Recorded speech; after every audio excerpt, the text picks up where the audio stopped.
함께 보겠습니다. 마가복음 5장 35절부터 43절입니다.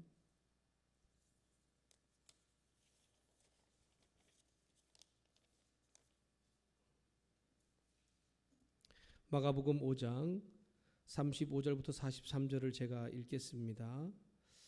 아직 예수께서 말씀하실 때에 회당장의 집에서 사람들이 와서 회당장에게 이르되 당신의 딸이 죽었나이다. 어찌하여 선생을 더 괴롭게 하나이까?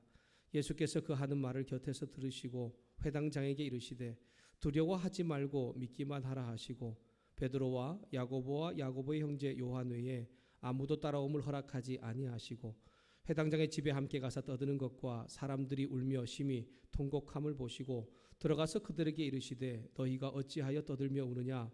이 아이가 죽은 것이 아니라 잔다 하시니 그들이 비웃더라. 예수께서 그들을 다 내보내신 후에 아이의 부모와 또 자기와 함께한 자들을 데리시고 아이 있는 곳으로 들어가사 그 아이의 손을 잡고 이르시되 달리다굼 하시니 번역하면 곧 내가 내게 말하노니 소녀야 일어나라 하심이라. 소녀가 곧 일어나서 걸으니 나이가 12살이라. 사람들이 곧 크게 놀라거늘 예수께서 이 일을 아무도 알리지 못하게 하라고 그들을 많이 경계하시고 이에 소녀에게 먹을 것을 주라 하시니라. 아멘. 우리 한번 옆에 계신 분들, 앞에 계신 분과 눈 인사만 하겠습니다. 네, 말은 하지 마시고 서로 눈만 인사 이렇게 하시고 서로. 네, 감사합니다.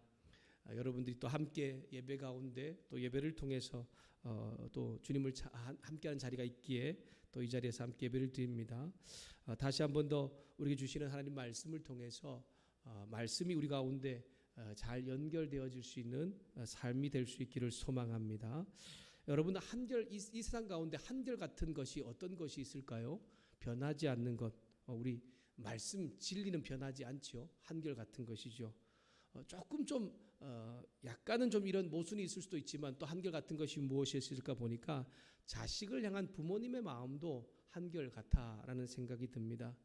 부모님은 자신은 하지 못해도 나는 못 먹어도 못 입어도 그래도 살아갈 수는 있지요. 하지만 자식이 태어나서 자식이 못 먹고 못 입고 못하는 것을 보는 부모는 참 힘겨워합니다. 그리고 가능하면 다 해주고 싶어하고 또 그리고 모든 것을 다 이렇게 잘 해주려는 것이 부모의 마음입니다.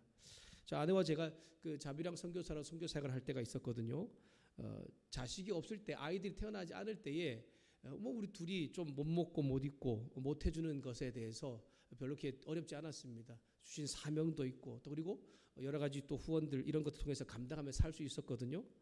그런데 아이가 태어나서 그 아이들이 원하는 것을 해주지 못할 때에 참 마음이 아프고 속상하더라고요. 그래서 참 기도가 절로 나오는 그러한 시간들이 있었습니다.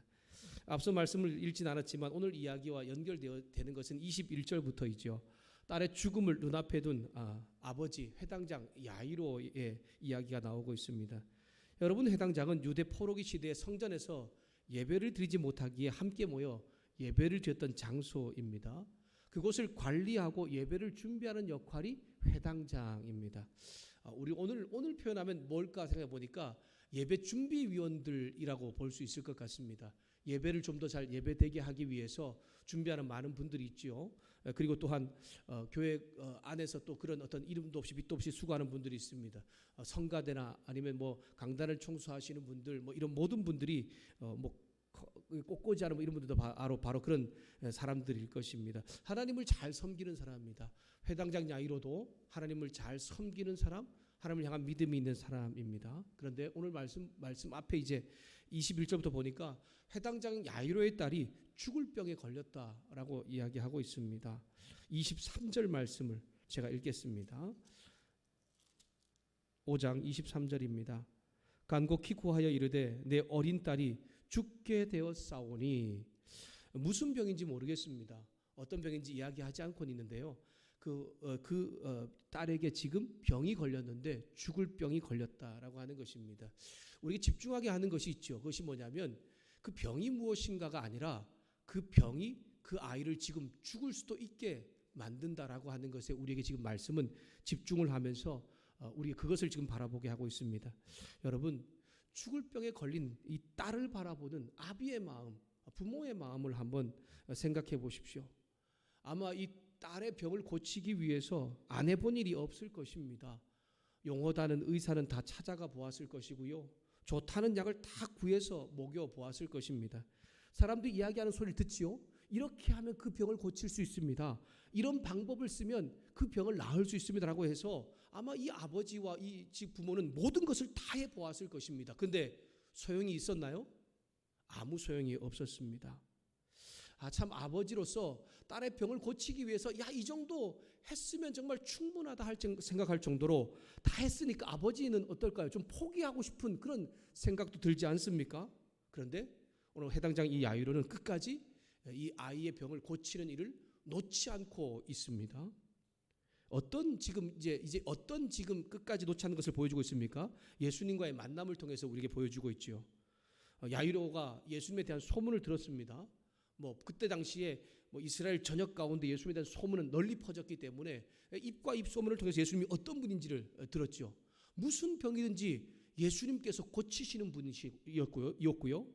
죽은 사람도 살리셨던 분이라는 것을 그 소식을 들었던 것입니다. 그래서 그는 포기할 것만 같았던, 내려놓을 것만 같았던 딸의 병을 고치는 일에 다시 한번 소망을 가지고 예수님을 찾아갑니다. 해당장 야이로는 예수님 발 앞에 이제 엎드려서 기도하고 있죠. 요구하고 있습니다. 자신의 딸을 죽지 않게 해달라고 간구하는데 그의 간구의 내용 가운데 우리를 한번 돌아보게 하는 말씀이 있습니다. 그것이 무엇입니까? 23절 보니까 이렇게 간구하고 있습니다. 간곡히 구하여 이르되 내 어린 딸이 죽게 되었사오니 오셔서 그 위에, 그 딸 몸 위에 손을 얹기만 하면 아이가 죽음에서 구원받아 살게 할 것이다 라고 지금 이야기하는 것입니다.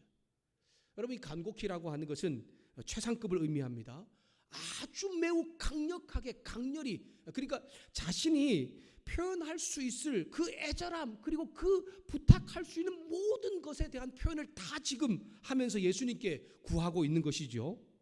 이것이 어쩌면 야이로의 예수님을 향한 믿음과도 연결되고 있는 것입니다. 예수님은 그에 듣던 소문처럼 병든 사람, 아니면 어떤 어려움 가운데 사람, 그런 모든 일들을 해결하신 분이기 때문에 그도 어느 순간에 그 소문을 듣고 그 안에 믿음이 생겼습니다. 예수님께서 병든 자신의 딸 위에 다른 것이 아니라 손을 얹기만 해도 병이 치유될 것이라는 믿음이지요. 참 우리가 이 야이로의 믿음을 보면 얼마나 놀라운 것인지 우리의 믿음을 한번 돌아보게 하는 것 같습니다. 여러분, 해당적 야이로가 예수님을 향해 가지고 있던 이 믿음은 자신의 딸의 병이 죽게 되었다는 것을 부정하는 것이 아닙니다. 또한 예수님께서 아직 그 딸의 병을 고쳐주었다는 것을 말하는 것도 아닙니다.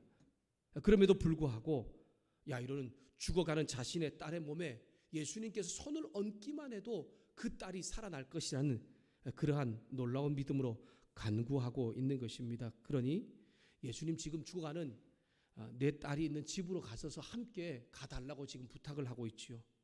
여러분, 얼마나 믿음에 찬 놀라운 행동입니까? 여러분, 해당장 야이로가 가진 이 예수님에 대한 기도와 그의 행동, 우리를 놀라게 하고 있지요. 우리에게도 참 이런 기적 같은 역사를 바라보는 건 아니어도 우리에게도 우리가 할 수 없는 일이 있을 때에 우리가 가진 어떤 믿음을 좀 발동하여서 하나님을 찾을 수 있는, 주님을 찾을 수 있는 그런 행동하는 그런 믿음의 성도들 될 수 있기를 다시 한번 주님의 이름으로 부탁합니다.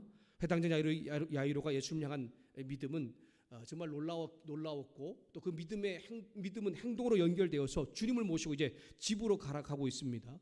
이제 그는 이런 마음을 품었습니다. 이전까지 또 했던 그 아픔과 힘겨움은 잊어버리고 이제 내 딸이 살아날 수 있겠구나 라는 믿음과 그런 소망과 기쁨의 발걸음으로 지금 집으로 향하여 가고 있는 것입니다. 근데요, 집으로 가는 그 발걸음 도중에 더 그 기쁨과 희망이 배가 되는 놀라운 일이 일어나고 있습니다. 이 이야기가 좀 중간에 삽입된 이야기죠. 희망과 기쁨으로 야이로의 집으로 예수님 모시고 가고 있는 그러한 가운데 나오는 이야기가 무엇입니까? 12년 동안 몸에서 피가 멈추지 않는 병을 가진 여인이 고침받는 이야기입니다. 여러분, 12년 동안 몸에서 피가 멈추지 않은 여인입니다. 여러분, 이 여인도 자신이 할 수 있는 일은 다 해보았을 거예요. 병원이라는 병원, 용하다는 의사는 다 찾아가 보았을 것입니다. 이 약 저약 다 써보았을 것이고 모든 것을 다 해보았지만 그는 낫지 않았습니다. 어쩌면 회당장 야이로가 자신의 딸을 살리기 위해서 한 일과 동일한 모습이지요. 근데 이 여인도 예수님의 옷자락에 내 손만 닿아도 자신의 병이 나을 수 있을 것이라는 믿음이 생겼고요. 그리고 그는 예수님이 지나가실 때 군중성을 헤치고 들어가서 예수님이 진짜 옷자락을 만졌는데 자신의 병이 낫는 기적을 경험한 것입니다. 예수님 옷자락에 손을 대고 12년 동안 정말 멈추지 않았던 이 피가 멈추었고 치료받은 것이죠. 그리고 그 여인을 향해서 예수님께서 칭찬하고 있는 이 모습을 지금 죽어가는 딸을 살리기 위해서 희망을 품고 예수님을 데려가고 있던 아버지 야이로가 보고 있다고 한번 생각해 보십시오. 소문만으로 이제 들었던 예수님의 그 실체를 지금 확인한 것이지 않습니까? 그는 이제 더 큰 희망, 더 큰 확신으로 그 예수님을 자신의 집으로 이제 모시고 갈 수 있습니다. 사랑하는 여러분, 회당장 야이로가 12년 동안 몸에 피가 마르지 않았던 여인아 정말 대단한 믿음의 사람입니다. 여러분, 회당장 야이로가 가지고 있던 믿음, 우리가 앞에서 잠깐 언급했던 것처럼 예수님께서 병으로 죽음 직전에 자신의 딸 위에 손을 얹기만, 몸에 그냥 손을 대기만 해도 그 병이 치유되고 살아날 것이라는 믿음이지요.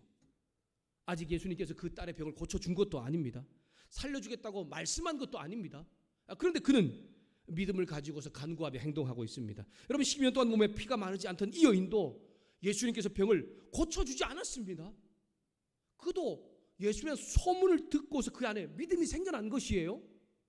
그러고 난 다음에 그의 예수님의 옷장에 손끝만 대어도, 손만 내가 대어도 고칠 수 있겠다라는 믿음이 있었고, 실제로 그 일을 통하여서 그는 고침을 받는 기적 같은 역사가 일어나게 된 것입니다. 이런 놀라운 믿음을 가진 회당장 야이로, 놀라운 믿음의 기적을 본 이 회당장 야이로가 정말 기쁨과 희망에 찬 그 발걸음을 예수님과 함께 이제 옮겨가고 있는데, 이 믿음을 흔드는 일이 생겼지요. 무슨 일입니까? 그것은 바로 자신의 집에서 온 어느 한 사람의 이야기입니다. 자신의 딸이 죽었다라고 하는 소식이었습니다. 그러니까 예수님을 더 이상 이제 괴롭게 하지 말고, 헛된 믿음 가지지 말고 장례를 잘 이제 치루라라고 이야기하는 것입니다. 그 소식을 들었던 회당장 야이로 아비의 마음, 여러분 어떻겠습니까? 예수님을 향해 가졌던 희망 또 믿음, 그러한 것이 순식간에 완전히 없어져 버리고 그 마음에는 두려움이 생겨났습니다. 이것이 바로 야이로가 가진 믿음의 한계입니다. 한계이죠. 자신의 딸이 살아있을 때는 예수님께서 그의 딸의 몸에 손을 얹기만 해도 병이 고침받고 죽음에서 살아날 것이라 믿었지만 이제 죽었습니다. 죽었기에 예수님도 더 이상 이제 이 자기의 딸을 어떻게 할 수 없다라는 생각을 가졌기 때문에 믿음과 희망은 사라지고 두려움에 빠지게 되는 거죠. 여러분, 우리도 어떤 데 두려움이 생깁니까? 우리가 닥친 환경 가운데 우리가 감당하지 못하는 일이 생겨날 때 두려움이 생겨나지 않습니까? 그리고 그것 때문에 우리는 힘겨워하지 않습니까?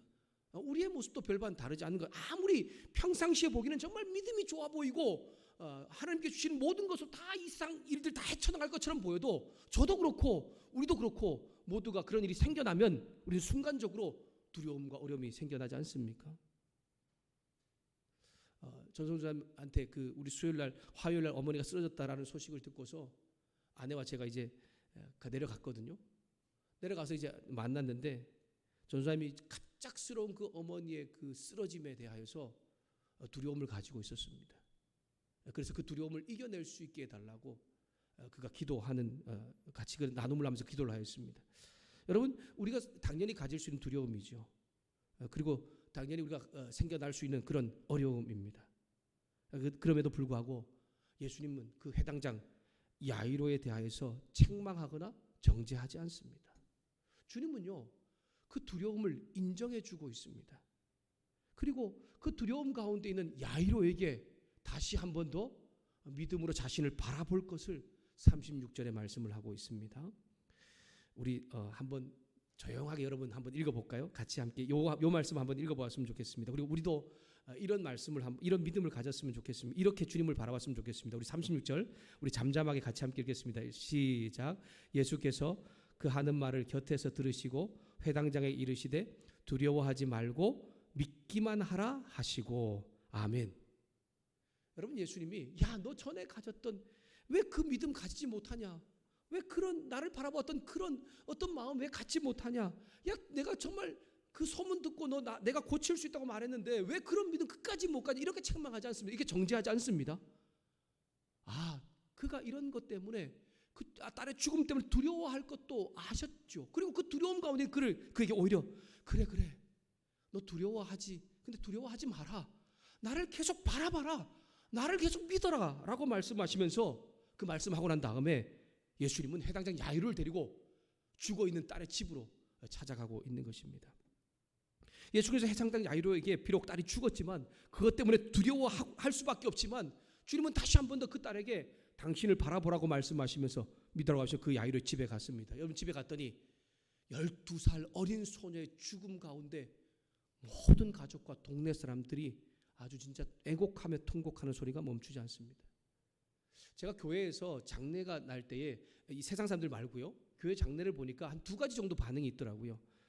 비록 죽음 앞에 가까운 가족이나 친척들 또는 이제 죽음 앞에 놓였을 때에 그 죽음이 어떤 죽음이든지 간에 나이가 많은 분 또 이제 정말 이 세상에 좀 연수를 다 하신 분들의 그런 죽음 앞에서는 슬픔이 있지만 천국에 대한 소망으로 그 슬픔을 이겨내면서 좀 기뻐하는 그런 모습들을 많이 보게 되더라고요. 근데요, 다른 하나는요, 예수님 믿기 때문에 하나님 나라의 소망도 가지고 있어요.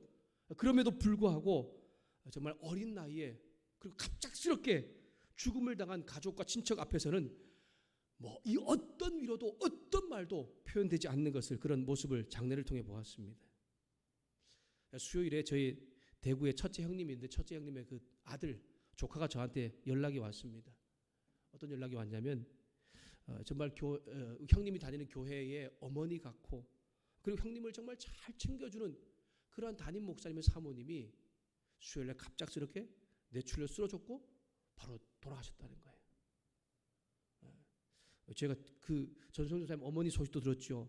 또 그 소식을 들으니까 참 너무 마음이 아프더라고요. 그러니까 그 조카가 작은 아빠가 좀 아빠에게 연락해서 좀 위로를 해달라고 해서 형님과 제가 통화를 했습니다. 대구 지금 얼마나 심각합니까? 그래서 구미 장례식장을 따로 빌려서 거기서 이제 교회 시무 장로님과 몇몇 분이 같이 장례를 치르고 있다라고 얘기하더라고요. 여러분, 전사님의 어머니 갑작스러운 소천 소식 우리가 들었지 않습니까? 한 번도 전사님은 생각해 본 적이 없답니다.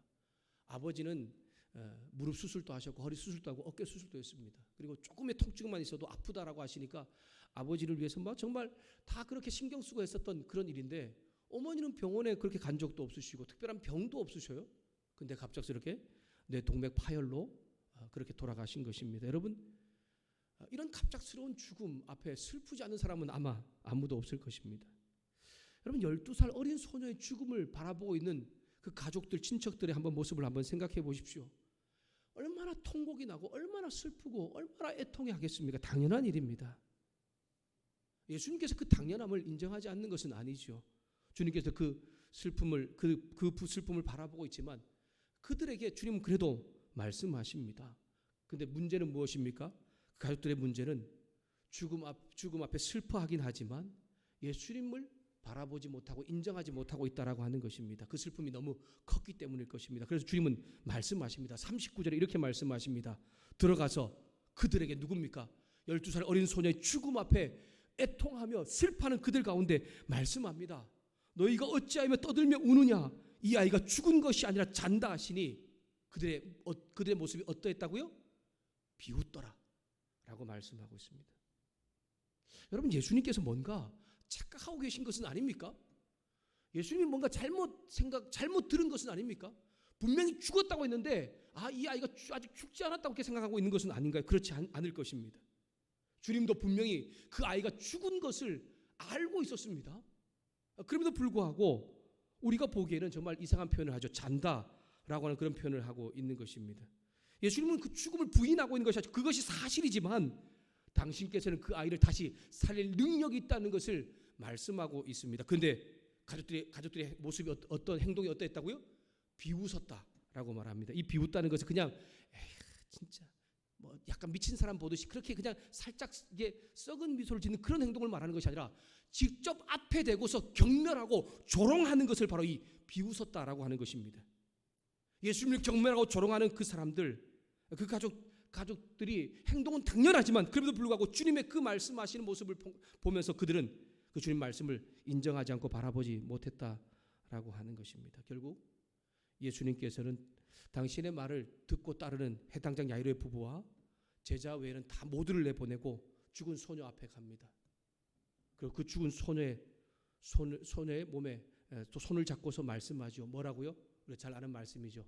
달리다굼, 소녀야 일어나라 라고 했더니 병으로 죽었던 그 12살 아이가 다시 살아나는 기적을 경험했습니다. 여러분, 우리가 오늘 이 이야기를 읽으면서 우리 삶 가운데 보편적으로 그냥 우리도 이런 기도하면 이런 일을 할까 이렇게 말씀하고 있는 것은 아닙니다. 예수님 분명히 이 이야기를 통해서 당신의 십자가 사건과 그리고 죽으신 이후에 부활할 것을 궁극적으로는 앞으로 마지막 날에 믿음의 사람들이 이렇게 다시 회복될 것을 이야기하고 있는 아주 특별한 사건이죠. 하지만 오늘 우리 가운데 무엇을 말씀하고 있는 것입니까? 예수님께서는 어떤 정말 끊이지 않았던 문제나 아니면 갑작스럽게 생기는 환경의 여러 가지 문제로 인한 두려움과 불안이 우리 가운데 일어날 수 있다는 거죠. 그럴 때도 우리가 주님 바라보는 것을 계속해서 해나가면, 그 주님을 바라보고 나가면 주님께서는 그 문제를 해결해 주시고 일어나게 하시는 분이라는 것을 우리 가운데 다시 한 번 더 깨닫게 하고 있는 것입니다. 결국 회당장 야이로가 처음 가졌던 그 믿음대로 주님께서는 그 아이 위에 손을 얹었을 때에, 그 아이의 손을 잡았을 때에 그 아이가 다시 살아나는 기적의 놀라운 역사가 나타나고 있는 것을 우리 가운데도 주님은 말씀하고 있는 것입니다. 사랑하는 여러분, 저와 여러분이 예수님 믿음으로 인해서 우리 하나님 은혜와 사랑을 경험했지 않습니까? 그런데 우리도 믿음에 좀 한계가 생길 때가 있지 않습니까? 이게 믿음으로 살다가도 어느 순간인가 살지 못하게 하는 때가 있죠. 우리 긴 시간 동안 회복되지 않는 문제, 해결되지 않는 어떤 문제가 우리의 어떤 그런 여러 가지 믿음으로 살지 못하게 합니다. 그러나 갑작스럽게 우리 가족의 죽음이라든가 아니면 갑작스럽게 육신의 아픔이라든가 이런 또 문제 때문에 우리는 그런 두려움이 생기지만, 그때에도 우리의 두려움 가운데 찾아오셔서 나를 바라봐라, 내가 그 두려움을, 그 문제를 내가 해결하고 회복시켜 주겠다라고 말씀하시는 그 주님을 다시 한번 바라봄으로 그 문제와 그 어려움, 그 두려움이 기적으로 바뀌는 놀라운 역사도 경험할 수 있는 우리 모두가 될 수 있기를 소망합니다. 여러분, 우리는 예수님을 통해서 믿음으로 이미 벌써 이 기적을 경험한 사람이지 않습니까? 우리는 이미 벌써 예수 믿는다고 하는 것 자체가 기적이죠. 여러분, 믿음이 무엇입니까? 히브리서 11장 1절 말씀에 이렇게 말씀합니다. 믿음은 바라는 것들의 실상이요 보이지 않는 것들의 증거라고 하죠. 이 말씀을 쉽게 풀면 이렇습니다. 믿음이라는 게 뭐냐라고 하면, 아직 이루어지지 않았지만 내가 정말 하나님을 믿는다면 하나님께서 말씀하신 이 말씀의 약속들이 실제로 내 삶 가운데 이루어질 것을 인정하고 행동하는 것을 믿음이라고 말하고, 또 그리고 그럴 때에 우리의 삶 가운데 이 약속하신 말씀이 다 이루어질 것이라는 것을 우리의 눈으로, 우리의 삶으로 경험하게 될 것을 주님은 말씀하고 있고, 그것을 바로 믿음이라고 합니다. 여러분, 영상으로 예배 드리는 분들, 또한 예배 이 자리에 나와서 함께 예배 드리는 우리 모든 분들은 이미 벌써 예수 믿는다는 것 그 자체가 벌써 이 약속의 말씀을 우리 가운데 이룬 사람들이지 않습니까? 여러분, 예수님 믿으시죠? 여러분, 하나님 믿으시죠? 그리고 육체적인 죽음 저편에 하나님 나라가 있고 하나님 아버지가 계신다는 것을 믿으시죠? 벌써 우린 이미 히브리 기자가 가졌던 믿음을 우린 가지고 있는 것입니다. 그런데 여러분, 저와 여러분이 평안하고 안정적인 삶을 살 때는 이 믿음의 어떤 그런 이런 굴곡이 잘 보이지 않을 때가 많습니다. 그런데 우린 딱 보일 때가 있죠. 어떤 때입니까? 긴 시간 동안 해결되지 않은 문제 앞에 놓일 때에, 우리 육신을 무너뜨리는 어떤 건강의 일이 생겨날 때에, 어떤 정신적인 영적인 어떤 이런 일을 도저히 내가 감당하지 못할 때에, 꿈과 비전, 생명이 위협되는 그런 갑작스러운 이런 순간이 나타날 때 우리의 믿음은 이제 보이는 것입니다. 내가 정말 예수님을 잘 믿고 있는지, 하나님을 잘 믿고 있는지, 말씀대로 잘 살고 있는지를 보이죠. 문제들 때문에 두려움이 생겨날 수 있습니다. 어려움이 생겨날 수 있습니다. 그리고 주님은 그 두려움과 어려움이 있을 것도 우리에게 아십니다. 그러면서 다시 한번 우리에게 찾아오셔서 말씀합니다. 나를 바라봐라. 내가 너와 함께한다. 나를 끝까지 믿어라. 그럼 내가 그 문제를 회복시켜주고 일으켜주시겠다고 말씀하고 있는 것입니다. 여러분, 얼마나 이 마가복음에서는 이런 말씀들이 계속해서 일어나고 있는지 모릅니다. 마가복음을 지금 묵상하고 있는 분들은 알고 있겠지만 예수님이 바로 기쁨의 근원, 평안의 근원이다라고 그렇게 1장 1절에 시작했지 않습니까? 예수 그리스도, 하나님의 아들 예수 그리스도의 복음의 시작이다. 바로 가장 기쁜 소식, 가장 큰 기쁨은 바로 예수님이라고 말하고 난 이후에 이런 기적 같은 역사, 이런 놀라운 일들이 예수님을 끝까지 바라볼 때에 생겨나는 것을 우리 가운데 계속해서 들려주고 있는 것입니다. 여러분, 우리의 문제와 두려움 속에서 우리 일어나게 하실 뿐 아니라 다시 담대하게 회복해 하시는 그 주님을 찾아오셔서 우리를 바라보게 하시는 그 주님을 다시 한 번 더 바라봄으로 인하여서 우리의 삶 가운데 우리가 하지 못하는 기적 같은 역사, 놀라운 일들을 계속해서 경험할 수 있는 저와 여러분 될 수 있기를 소망합니다. 예수님은 이 믿음을 오늘 우리의 삶의 현장에서 살아내기를 원하십니다. 여러분, 바이러스 때문에 이제 건강의 문제만 생긴 것이 아니지 않습니까?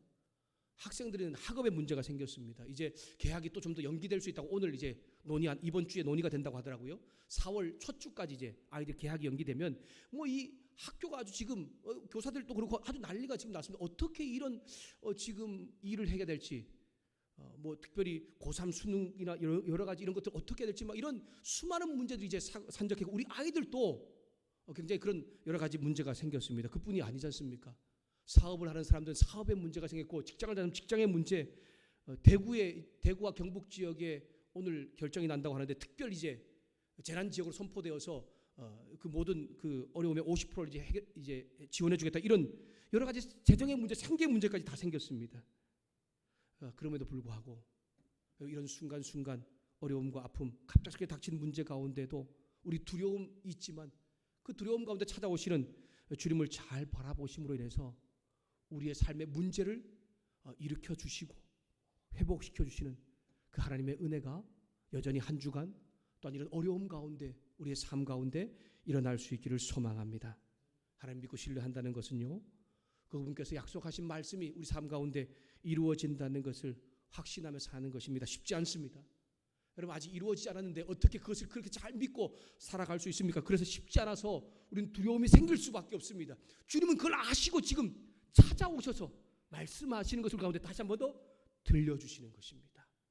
그 주님 잘 바라봄으로 인하여서 내가 뛰어넘지 못했던 믿음의 한계 있지 않습니까? 여러분, 한번 뛰어넘어 볼 수 있는 그러한 놀라운 기적의 역사가 우리 삶 가운데 이루어질 수 있는 우리 성도들, 말씀을 삶으로 옮겨가는 우리 모두가 될 수 있기를 주님의 이름으로 축복합니다. 말씀을 마무리하겠습니다. 믿음 생활하는 사람들 중에 믿음이 좋은 것 같아 보여도 여기까지 믿음을 가지고 있는 사람들이 많이 있습니다. 제가 그렇고요. 오늘 아마 우리 예배 가운데 또한 영상 예배를 드리는 모든 분들 가운데도 그렇게 있을 것입니다. 여기까지는 믿을 수 있는데요, 여기부터는 그 믿음이 작용하지 않는 겁니다. 어느 시점이 되면 그 믿음이 작용하지 않습니다. 좀 다르긴 합니다. 모든 사람들과 좀 다르긴 합니다. 하지만 나의 경험과 생각, 내가 가지고 있는 어떤 물질, 어떤 재정적인 것, 아니면 내 능력이 어떤 뛰어넘는 그런 순간이 있을 때에 아무리 믿음이 좋아 보여도 더 이상 작용하지 않는 때가 있더라고요. 여러분, 그것이 어디인지를 한번 잘 돌아보시고 그 믿음의 한계가 있는 저와 여러분에게 찾아오셔서 두려워하지 마라, 내가 너와 함께한다 라고 말씀하면서 내가 그 문제, 그 일을 뛰어넘게 해주겠다고 하시는 그 주님을 바라봄으로 인하여서 두려움도 이겨내시고 또한 우리의 문제도 해결받는 그 놀라운 역사를 이루어낼 수 있는 저와 여러분 될 수 있기를 주님의 이름으로 축복합니다. 저와 여러분의 믿음의 한계와 두려움 아시는 주님, 오늘 찾아오셨습니다. 그리고 우리에게 명령하십니다. 두려워하지 말라, 믿기만 하라 라고 말씀하시면서 일으켜 회복시켜 주시면서 문제를 해결하시는 그 주님의 위로와 힘 때문에 이 바이러스로 인하여서 또 여러 가지 경제적, 사회적 어려움으로 인해서 힘겨워하는 이러한 삶을 잘 살아낼 수 있는 우리 모두가 될 수 있기를 주님의 이름으로 축원합니다. 기도하겠습니다. 예수께서 그 하는 말을 곁에서 들으시고 회당장에게 이르시되 두려워하지 말고 믿기만 하라 하시고, 아멘. 하나님 아버지, 영상으로 예배를 드리게 한 성도들 또 오늘 이 자리에 나와서 함께 예배를 드린 우리 모든 성도들과 우리 귀한 형제 자매들 가운데 주님 오늘 다시 한 번 더 우리의 두려움과 우리의 불안, 우리의 위기를 인정하시고 찾아오셔서 우리에게 다시 한 번 더 위로와 힘을 주시는 주님을 바라볼 수 있게 해주시니 감사합니다. 긴 시간 동안 해결되지 않은 문제 때문에 주님 믿음의 한계를 가지고 있는 사람이 있을 수 있고 갑자기 생긴 어려움 때문에 주님 우리는 믿음의 한계가 생길 수 있습니다. 그럼에도 불구하고 주님을 바라보는 것을 놓치지 않을 때에 주님께서 그 문제를 해결해 주실 뿐 아니라 일으켜 세워 회복시키신다는 것을 기억하고 그 일을 삶 가운데 잘 경험할 수 있는 믿음의 성도들 모두가 될 수 있도록 우리 믿음의 우리 학생들, 믿음의 우리 가족들 모두가 될 수 있도록 주님 축복하여 주시옵소서. 감사하며 예수님의 이름으로 기도드렸습니다. 아멘.